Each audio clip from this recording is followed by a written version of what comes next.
Baiklah, Assalamualaikum warahmatullahi wabarakatuh. Perkenalkan, kami dari kelompok 12 di sini akan menyampaikan materi mengenai keanekaragaman dan budaya organisasi.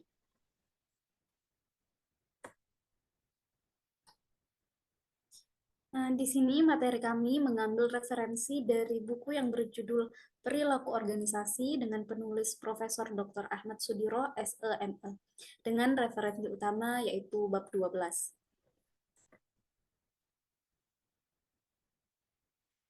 Pada materi ini, penyusun beranggotakan 3 orang, yakni Dea Putri Maharani dengan NPM 22101091088, Radiatul Husni dengan NPM 22101091087, dan Ririn Dwi Irianti Tatuhei dengan NPM 22101091093. Pada materi ini kami akan membahas dua section atau dua pembagian, yakni pertama materi, yang kedua analisis atau contoh kasus.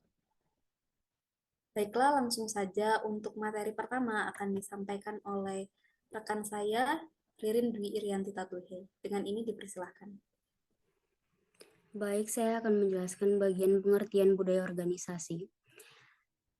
Yang pertama, menurut Denison, pada tahun 1990, budaya perusahaan mengacu pada serangkaian nilai, keyakinan, dan prinsip-prinsip yang merupakan landasan bagi suatu sistem manajemen organisasi. Yang kedua, menurut Brown, pada tahun 1995, budaya perusahaan merupakan serangkaian keyakinan, nilai, cara-cara yang dipelajari dari pengalaman, yang dikembangkan dari perjalanan sejarah organisasi, diwujudkan melalui serangkaian pengaturan sumber daya dan menjadi perilaku dari setiap anggota organisasi tersebut. Yang ketiga, menurut Zwell, pada tahun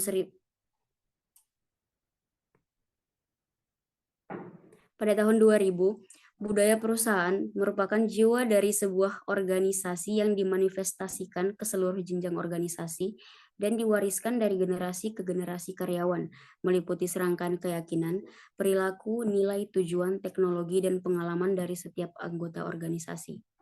Next.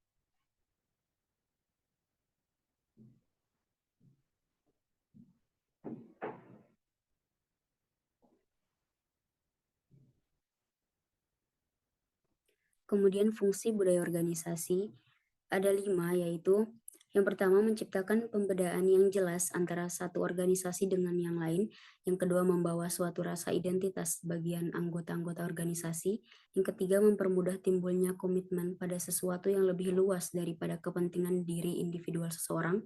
Yang keempat, perekat sosial yang membantu mempersatukan organisasi dengan memberikan standar-standar yang tepat untuk dilakukan oleh karyawan.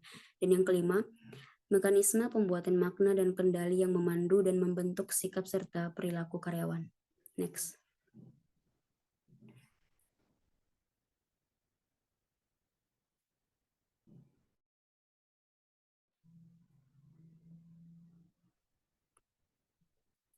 Kemudian, cara pegawai belajar budaya organisasi. Ada 4, yaitu pertama, cerita. Cerita organisasi secara khusus berisi naratif kejadian-kejadian signifikan atau orang-orang penting dalam organisasi. Cerita ini mencerminkan apa yang membuat organisasi besar dan apa yang akan dilakukan untuk kelanjutan keberhasilan tersebut.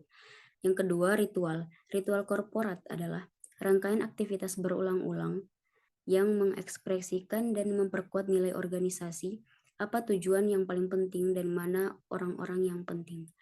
Dan yang ketiga, simbol material. Contohnya ketika merasakan suasana yang berbeda-beda seperti formal, casual, menarik, serius, dan sebagainya ketika berjalan-jalan di kantor organisasi. Perasaan tersebut menunjukkan kekuatan simbol material dalam menciptakan kepribadian organisasi. Dan yang keempat, yaitu bahasa.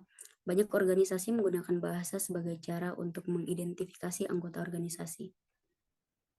Selanjutnya akan disampaikan oleh teman saya. Baik, saya akan melanjutkan materi dari Ririn tersebut. Jadi yang pertama akan saya jelaskan tentang karakteristik untuk memahami dan mengukur keberadaan budaya perusahaan menurut Robbins. Yang pertama, inisiatif individu.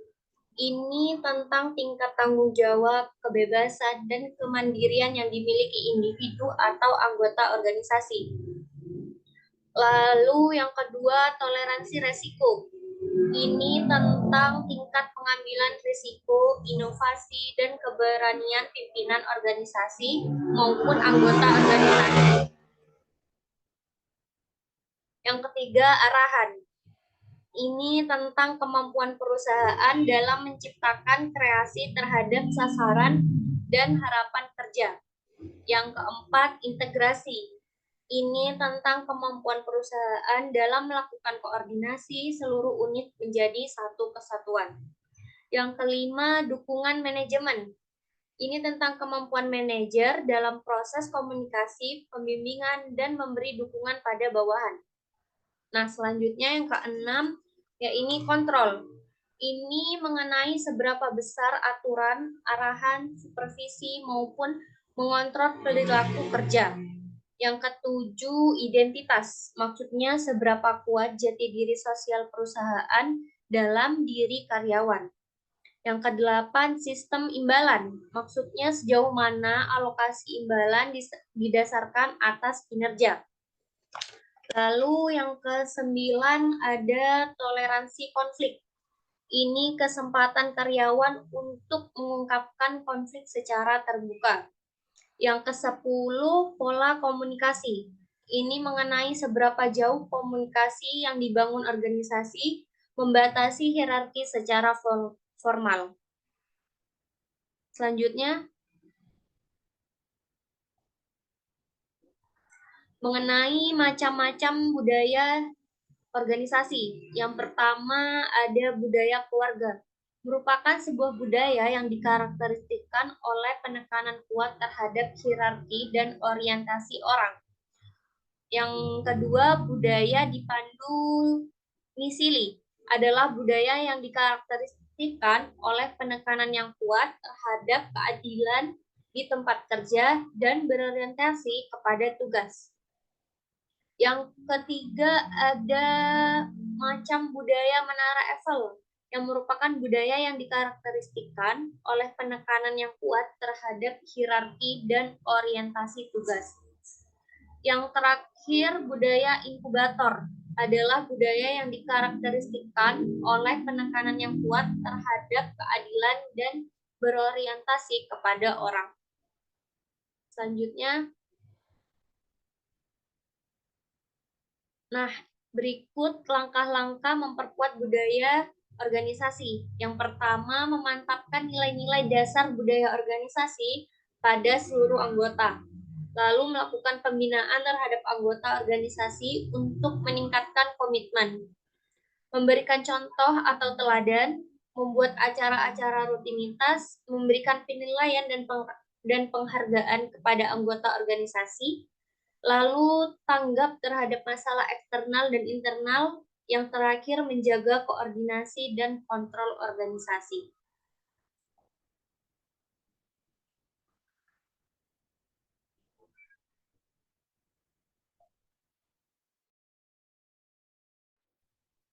Baiklah, saya akan melanjutkan pembahasan yang kedua, yakni mengenai hasil analisis artikel sebagai contoh penerapan dalam budaya organisasi.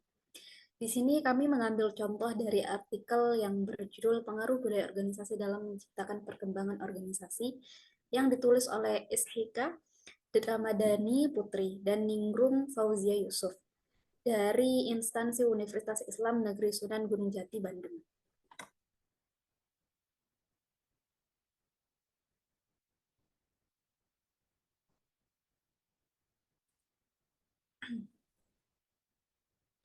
Dari analisis tersebut diperoleh dari penelitian bahwa budaya organisasi memunculkan suatu pandangan, sikap, dan perilaku dari anggota di dalam organisasi.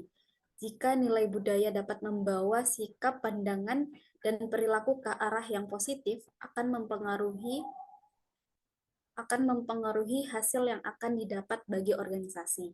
Namun, jika fungsi dari budaya organisasi tidak memunculkan suatu hal yang layak, tidak menutup kemungkinan berpengaruh kepada efisiensi berjalannya organisasi.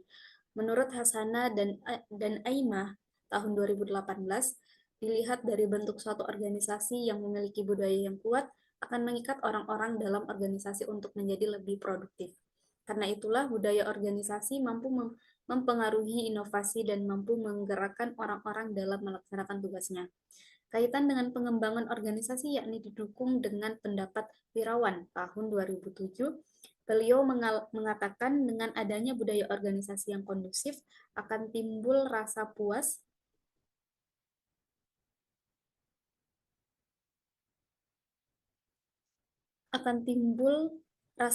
pada hasil kerja, etos kerja, dan motivasi kerja karyawan yang dapat mengembangkan organisasi ke arah yang semakin baik.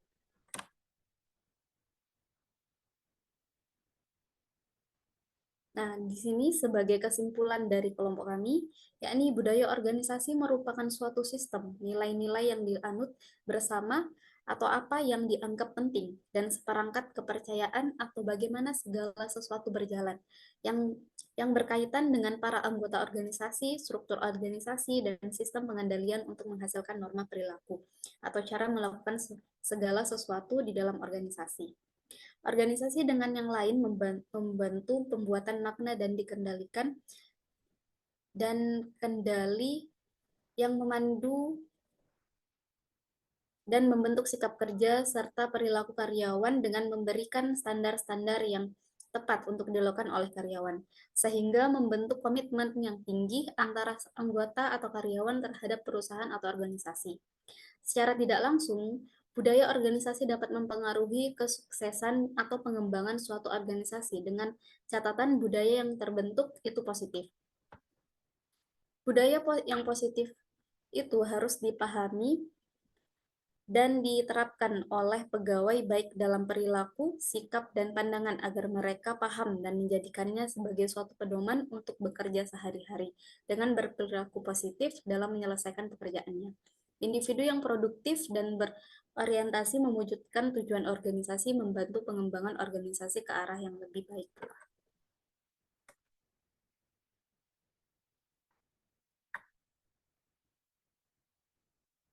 Baiklah, teman-teman, itu tadi penjelasan dari kami mengenai keanekaragaman budaya dalam organisasi. Cukup sekian yang dapat kami sampaikan, lebih dan kurangnya mohon dimaafkan. Wassalamualaikum warahmatullahi wabarakatuh. Waalaikumsalam warahmatullahi wabarakatuh.